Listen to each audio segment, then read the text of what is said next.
ISPR ने कहा है कि हफ्ते के रोज़ बलूचिस्तान में मुख्तलिफ कार्रवाइयों में 3 खुदकुश बमबारों समेत 92 दहशतगर्द हलाक कर दिए गए हैं। ISPR के मुताबिक बलूचिस्तान में दहशतगर्दों के हमलों में 15 जवान और 18 शहरी शहीद हुए। 2 रोज़ में मारे गए फितना हिंदुस्तान के दहशतगर्दों की मजमूई तादाद 133 हो गई। ISPR के मुताबिक फितना हिंदुस्तान ने स्पॉन्सर्ड दहशतगर्दों ने बलूचिस्तान का अमन ख़राब करने की कोशिश की। दहशतगर्दों ने 31 जनवरी को बलूचिस्तान के मुख्तलिफ शहरों में दहशतगर्द कार्रवाइयाँ की। इन शहरों में कोयटा, मस्तूंग, नोशकी, दालबंदीन और खारान में कार्रवाइयाँ की।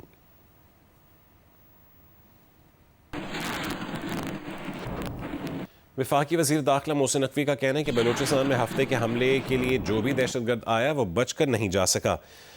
हमलों में मुलविस किसी दहशतगर्द को नहीं छोड़ेंगे।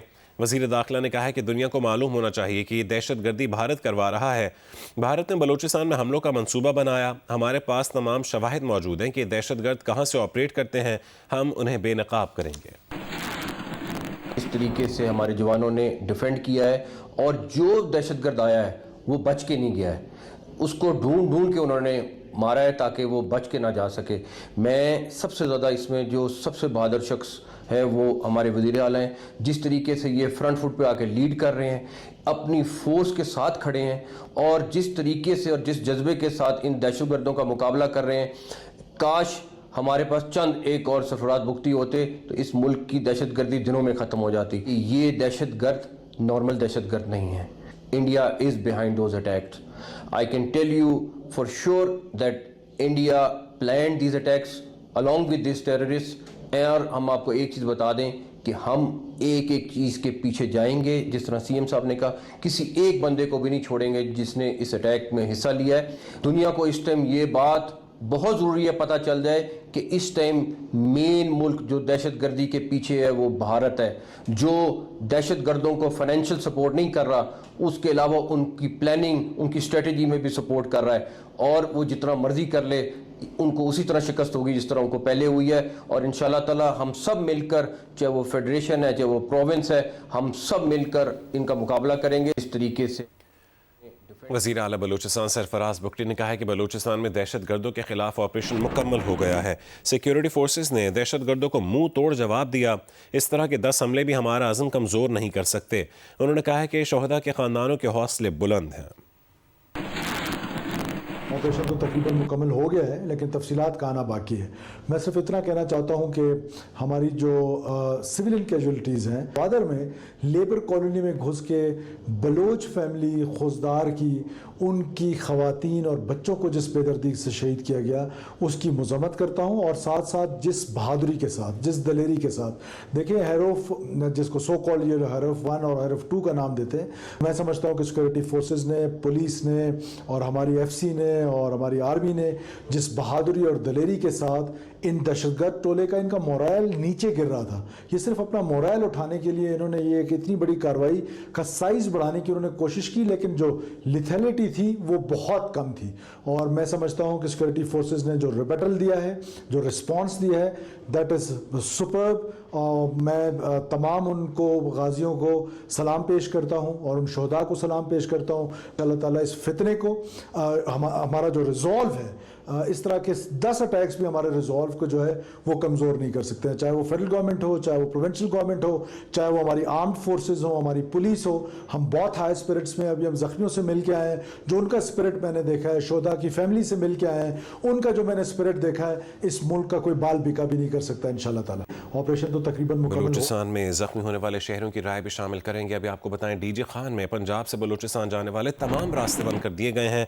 डिप्टी कमिश्नर उस्मान खालिद के मुताबिक बलूचिस्तान जाने वाली शाहरा बरास्ता, फोर्ट मंरो और तौनसा मूसा खेल रोड बंद कर दी गई। फिलहाल मुसाफिर DG खान के रास्ते बलूचिस्तान नहीं जा सकते।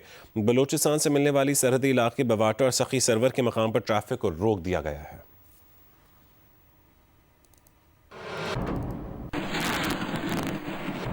फितना हिंदुस्तान ने अपनी कार्रवाइयों में मासूम बलोच शहरियों को भी निशाना बनाना शुरू कर दिया है। गवादर की लेबर कॉलोनी में दहशतगर्दों ने निहत्ते शहरियों को अपनी सफाकियत का निशाना बनाया।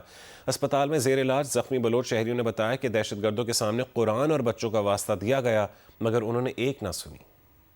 हमारा बीबी का बाहर था, ऐसे दरवाजे पे गोली मारा ना, वो गोली अंदर आया। हम उधर सोचे कि ये दस्त पे भी लग गया और पेट पे भी लग गया। हमारा बीबी ने कुरान शरीफ उठाया, कह रहे थे भाई हम मुसलमान हैं, बखाल नहीं है, तुम ऐसे मार रहे हो। तो क्यों, किस वजह से? हमारा एक बंदा तो शॉट हो गया। मार को गरीब मौका तू इसका नाम मसड़स पे दस को गरीब मोड़े इकसाते ने ना कम मले ठीक ना दी तक भाई ऐसा करे दी तेरे बेचकार करे तेरे पलम पारे पे मसी लफ कुरान ने पे गुड़ा हिना नो दिक्कत सा कुरान ने पे नो मसड़ का ख्वान ने दे कुरान ने ता पे नो कुरान ओ बाजी दा कुरान ना रोई नो ना कुम करा मसड़ू ना सालू ना खुली नार करे। हम लोग मुल्ला मूसा मोड़ में पहुंचे, पहुंचने का साथ वहाँ पे फायरिंग का आवाज सुना। हम लोग साइड पे हो गए, जहाँ पे हम लोग खड़े हुए थे कोने पे, उधर पहले ग्रेनेड आया। हम लोग वहाँ से बच गया था, बच के हम लोग दुकान के अंदर घुसे। वहाँ पे पता नहीं फायरिंग गोली मारा या ग्रेनेड मारा, ये नहीं पता चला। हम लोग पेट्रोलियम मसनूआत की कीमतों में रद्दबदल का ऐलान कर दिया गया है। डीजल की कीमत में 11 रुपये 30 पैसे फ़ी लीटर इजाफा किया गया। डीजल की नई कीमत 268 रुपये 38 पैसे फ़ी लीटर मुकर्रर की गई है। इस सिलसिले में नोटिफिकेशन जारी कर दिया गया। पेट्रोल की कीमत 253 रुपये 17 पैसे फ़ी लीटर पर बरकरार रखने का फैसला किया गया है। डीजल की नई कीमत का इत्तलाक आज से हो चुका है।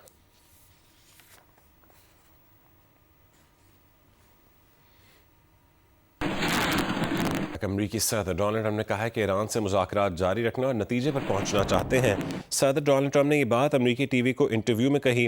उन्होंने कहा कि मंसूबा ये है कि ईरान मुज़ाकरात करे और हम देखेंगे कि क्या किया जा सकता है, वरना हम देखेंगे कि क्या होता है। एक बड़ा बहरी बेड़ा इस खत्ते की जानिब बढ़ रहा है। हालिया मुज़ाकरात के बारे में सदर ट्रंप ने कहा कि ईरान के बारे में अमरीका अपने सियासी अज़ाइम मशरिक़ वस्ता के इत्तेहादियों को नहीं बताता। एक रोज़ पहले सदर ट्रंप ने कहा था कि ईरानी हुक्काम डील को नतीजा खेज़ बनाना चाहते हैं और सिर्फ वही जानते हैं कि कोई डेडलाइन है या नहीं।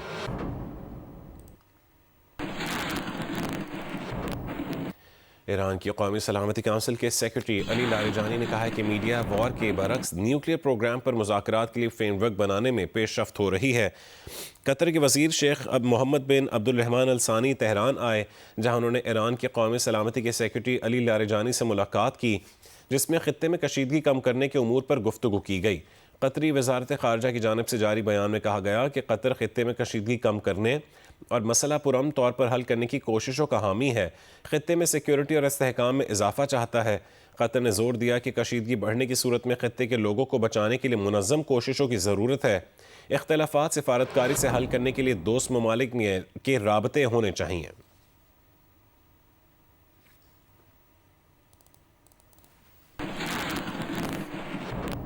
इनकलाब ईरान की 47वीं सालगिरह के मौके पर ईरान के supreme leader Ayatollah Syed Ali Khamenei Ayatollah Khomeini के मज़ार पर आए, जहां उन्होंने आयतुल्लाह ख़ुमैनी के पोते हसन ख़ुमैनी से मुलाकात की। इस दौरान सुप्रीम लीडर आयतुल्लाह ख़ामेनी ने आयतुल्लाह ख़ुमैनी के मज़ार के अहाते में ही नमाज भी अदा की। ईरान के सदर मसूद पज़ेश्कियान भी अपनी काबीना के साथ आयतुल्लाह ख़ुमैनी के मज़ार पर आए। सदर मसूद पज़ेश्कियान का कहना है कि ट्रंप, नेतन्याहू और यूरोपीय लीडर ईरान में अफरा तफरी फैला रहे हैं। ट्रंप, नेतन्याहू ईरान को टुकड़े टुकड़े करना चाहते हैं और ईरानी मुआशरे की तकसीम चाहते हैं।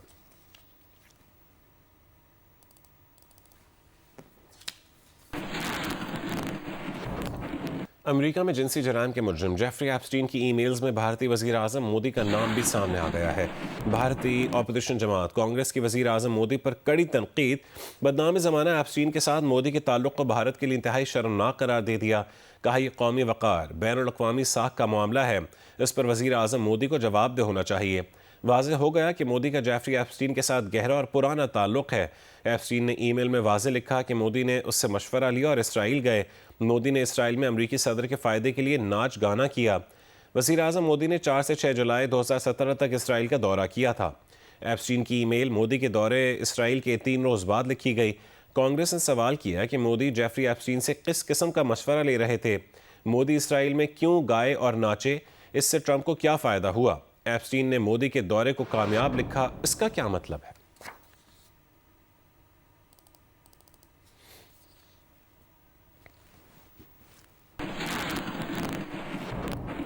खेल के मैदान से खबरें। अंडर 19 क्रिकेट वर्ल्ड कप के सुपर 6 मरहले में आज पाकिस्तान और भारत आमने सामने होंगे। सेमीफाइनल तक रसाई के लिए पाकिस्तान के लिए आज का मैच जीतना लाजमी और रन रेट बेहतर करना ज़रूरी है। अंडर 19 क्रिकेट वर्ल्ड कप की चौथी सेमीफाइनलिस्ट टीम का फैसला होगा, जहां सुपर सिक्सेस मरहले में पाकिस्तान और भारत आमने सामने होंगे। सुपर सिक्सेस के पहले मैच में पाकिस्तान ने न्यूजीलैंड को 8 विकेट से शिकस्त दी थी। पाकिस्तान को सेमीफाइनल तक रसाई के लिए होने वाले मैच में भारत को शिकस्त देने के साथ रन रेट भी बेहतर करना होगा। ऑस्ट्रेलिया, अफगानिस्तान और इंग्लैंड पहले ही सेमीफाइनल में जगह बना चुके हैं। पाकिस्तान ने दूसरे T20 में ऑस्ट्रेलिया को 90 रन के बड़े मार्जिन से शिकस्त देकर 3 मैचों की सीरीज में 2-0 की फैसलाकुन बढ़तरी हासिल कर ली है। कप्तान सलमान अली आगा के 40 गेंदों पर 76 और wicket keeper batter Usman Khan के 53 रन की बदौलत ग्रीन शर्ट्स ने 5 विकेटों पर 198 रन बनाए। ऑस्ट्रेलियाई टीम 16वें ओवर में 108 रन पर ढेर हो गई। कज़ाफी स्टेडियम में खेले गए मैच में साहबजादा फरहान 5 रन बनाकर आउट हुए। साइम अयूब ने 23, बाबर आजम 2 रन बना सके, लेकिन एक एंड से कप्तान सलमान अली आगा तेजी से रन बनाते गए, उनका साथ दिया। Wicket keeper batter Usman Khan ने सलमान अली आगा ने 40 गेंदों पर 4 छक्कों और 8 चौकों की मदद से 76 रन बनाए। उस्मान खान 36 गेंदों पर 53 रन बनाकर आउट हुए। पाकिस्तान ने 5 विकेट पर 198 रन स्कोर किए। जवाबी इनिंग्स में ओपनर ट्रेविस हेड को 4 रन के इनफरादी स्कोर पर साइम अयूब ने बोल्ड किया। मिचेल मार्श 18 रन बना सके। कैमरन ग्रीन ने 35 रन की इनिंग्स खेली, जिसके बाद ऑस्ट्रेलिया की विकेटें वक्फे से गिरती गईं। पूरी टीम 16वें ओवर में 108 रन बनाकर आउट हो गई। पाकिस्तान ने मैच 90 रन से जीतकर ऑस्ट्रेलिया के खिलाफ 7 साल बाद T20 सीरीज जीती। शादाब खान और अबरार अहमद ने 3-3, उस्मान तारिक ने 2 खिलाड़ियों को आउट किया। सीरीज का आखिरी मैच इतवार को खेला जाएगा। आगे बढ़ते हैं। लाहौर में बसंत के लिए पतंगों और डोर की फरोख्त आज से शुरू होगी। शहरी बेसब्री से दुकानें खुलने का इंतज़ार कर रहे हैं। बसंत के लिए जोश व खरोश का ये आलम है कि पतंगबाजी के शौकीन बड़ी तादाद में रात 12 बजे से पहले अंदरून लाहौर मोची गेट पतंगे और डोर ख़रीदने जा पहुँचे। मगर दुकानदारों ने कहा कि दुकानें सुबह खुलेंगी। ज़िला इंतज़ामी के मुताबिक पतंगी और डोर सिर्फ रजिस्टर्ड अफराद ही ख़रीद सकेंगे। लाहौर में बसंत 6, 7 और 8 फरवरी को मनाई जाएगी।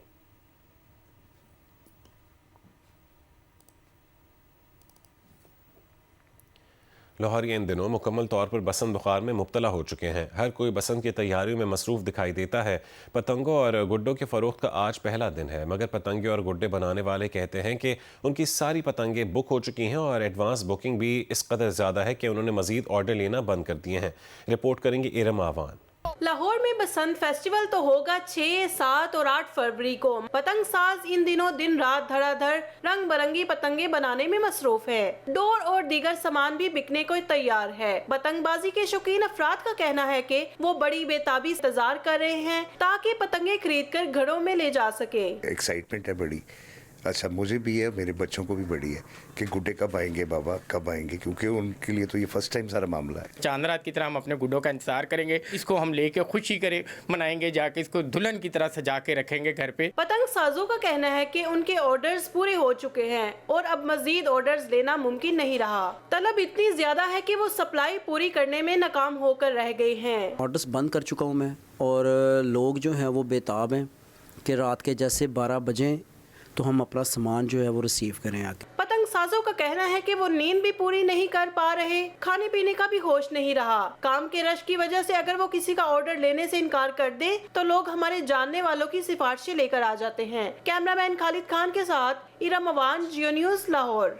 दारुल हुकूमत इस्लामाबाद में टूरिज्म फेस्टिवल जारी है। शायकीन पैराग्लाइडिंग, नेज़ाबाजी, एयर बलून्स, म्यूजिक और खानों से महजूज हो रहे हैं। तफसील बताएंगे ज़रगून शाह अपनी रिपोर्ट में।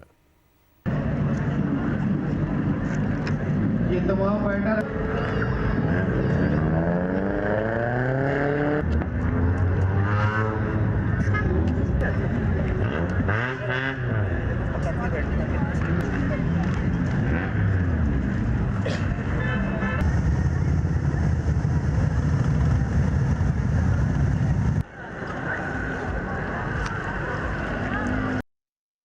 स्पोर्ट्स कॉम्प्लेक्स इस्लामाबाद में हर तरफ टूरिज्म फेस्टिवल की बहारें अपने जोबन पर हैं। वसी ग्राउंड से मोटर ग्लाइडर्स दिलकश अंदाज में न सिर्फ टेक ऑफ और लैंडिंग कर रहे हैं, बल्कि उड़ान का शौक भरने वालों को भी अपने साथ फजाओं की सैर करा रहे हैं।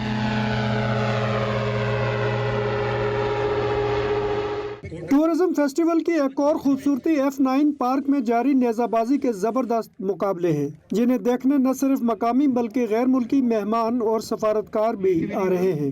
मैराथन हम करवा रहे हैं वहाँ पे, इसमें 1 लाख रुपए का हमने इनाम रखा हुआ है और मैराथन संडे के दिन है 3 बजे और साइकिंग कॉम्पिटिशन भी साथ साथ हो रहा है, तो बहुत ही यूनिक है। उसी के साथ पैराग्लाइडिंग है, मोटराइज ग्लाइडर्स हैं। फेस्टिवल में आने वाले एयर बलून्स और मौसीकी से भी खूब लुत्फानंदोज हो रहे हैं। Islamabad tourism sports and family festival की एक खूबसूरती ये भी है कि आप यहाँ फैमिली समेत आए, खाने पीने की चीजें लें, अपनी प्लेटें उठाएं और यहाँ के ग्रीन सब्जाजार पे बैठकर एंजॉय कीजिए। कैमरामैन शिराज गर्देजी के साथ जरगुन शाह, जियो न्यूज़, इस्लामाबाद।